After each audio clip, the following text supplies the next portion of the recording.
Si toi ou tes enfants ont des problèmes de type dyslexie, dysphasie, dyscalculie, dysorthographie, TDAH, souvent à l'école c'est compliqué. Mais tu crois qu'on peut réussir professionnellement avec ça?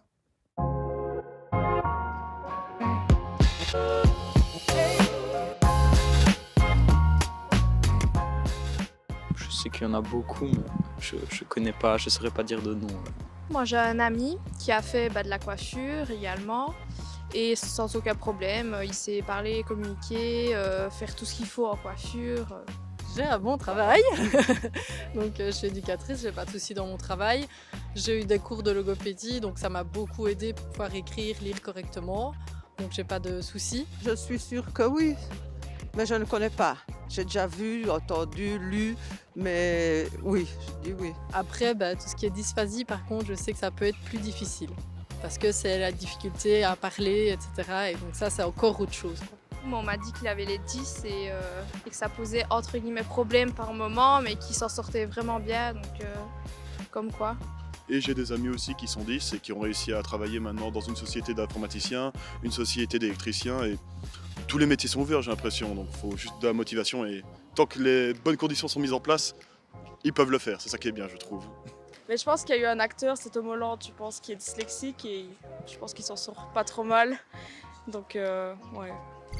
Le premier conseil que je peux te donner si tu connais une personne et que tu penses qu'elle a des troubles 10, c'est de consulter un médecin, logopède, psychologue, psychomotricien. Il existe des tas d'aides qui permettent justement de surmonter les difficultés liées aux troubles 10. Mais pour ça, le diagnostic doit être fait le plus tôt possible dans la vie de la personne, parce que de toute façon, elle ne se débarrassera jamais de son trouble. Et puis ce qui est génial si tu as un trouble 10, c'est qu'on a démontré que ça développe d'autres parties du cerveau liées par exemple à la créativité ou la résolution de problèmes.